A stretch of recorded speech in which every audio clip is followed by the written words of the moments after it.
One of those videos you hate to make, but you have to, just to keep your honesty, right? For me to stay honest with you guys and tell you my experiences with firearms, no matter my relationship or affiliation with a company. Hello everybody, welcome back to the channel. If this is your first time here, welcome. Today we are going over my final thoughts, the final review of the ZRO Delta FKS-9. Let's get into it.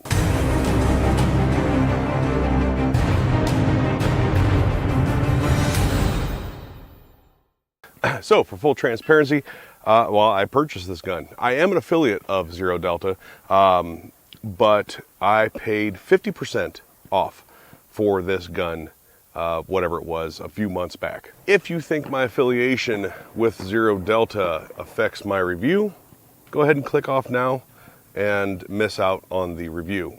I don't care. For those of you who know that I am unbiased and I am honest all the time, stick around.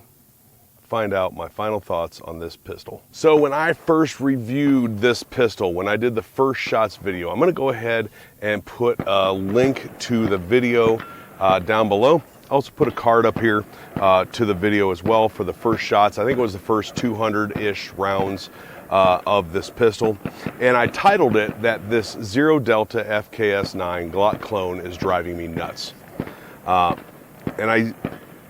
I named it that, I titled it that, because there was some minor, I don't know, with the trigger, and I was getting brass back in my face, and it was driving me absolutely insane. Unfortunately, reporting to you now, it didn't get any better. What a piece of junk! So during the first shots review, I said that the trigger felt really, really short, like abnormally short. And it does. It feels super, super short. Not a bad break, but it's an extremely short trigger. And at one point in time in the shooting review, or in the shooting portion of it, I actually looked at the gun because I thought it had malfunctioned. The trigger still has a very short break, but check this out. Right, you see that, how it's pulling the slide back? There is a fitment issue happening here. I don't know if it's the trigger, I don't know if it's the slide. We'll get into a couple of those components here in a second. But the trigger has only gotten worse since I've been shooting it. This is bullshit! Now I have about 600 rounds or so on this. Normally my final thoughts review is 1,000 rounds, but I'm to a point with this pistol that I don't want to actually spend any more money or waste any more ammo shooting it to give you my final thoughts. The trigger has gotten worse. The trigger fitment has gotten worse. The brake hasn't gotten worse. The reset hasn't gotten worse, but there is a ton of creep here. And then it's pulling the slide back and letting the slide shoot forward.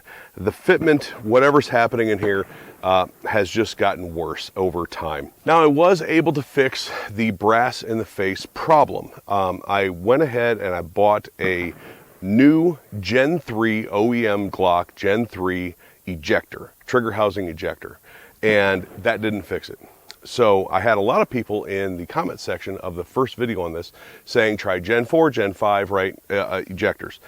So on Glock Store, I think it was Glock Store, I found what they called a Gen 3/4 ejector, and it looks just like the ejector that's in the original Grit Grips frame. This does have a Grit Grips frame on it, but it is not Grit Grips internals, unfortunately. It's a bold strategy, Cotton. Let's see if it pays off for. So I went ahead and got that one, and it did fix the brass in the face problem. I am now getting ejections of about 4 o'clock this way. I'm sure there'll be some shooting B-roll over this at some point in time. So I was able to fix the ejection problem of brass hitting me in the top of the head, hitting me in the face, bouncing off my shoulders and whatnot. However, in the process of doing so, the front sight flew off the gun. The one that came on this slide. Now, I don't know if Zero Delta installs the front sight, I know that this isn't their slide. They source this from the same place that Combat Armory sources their slides from, but the front sight flew off. So I went ahead, I got on Amazon, got a relatively inexpensive pair of night sights to go on this. I think they're True Glow or something, but they've worked out well. Everything fit back together fine, but the trigger's getting worse. I did fix the brass ejection, although at the beginning the brass ejection was horrible, and the front sight flew off. And you can get all of these problems for $425. Now, to the YouTube censors, that was not a sales pitch. That is just me informing the viewer of everything they need to know about the gun so they can make the best decision possible. I'm not selling firearms and I'm not selling regulated goods. So what I'm going to do with this pistol is probably change the slide, change the trigger.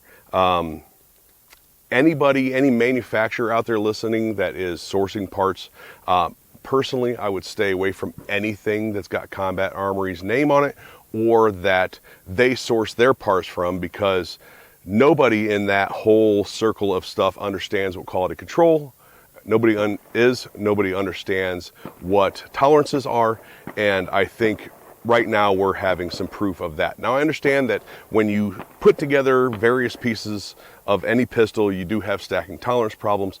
However, this one is pretty darn bad. You suck! Now, that is not to say that your experience will be the same as my experience. My good friend Tiberius Gibb, he has one as well, says his runs like a dream.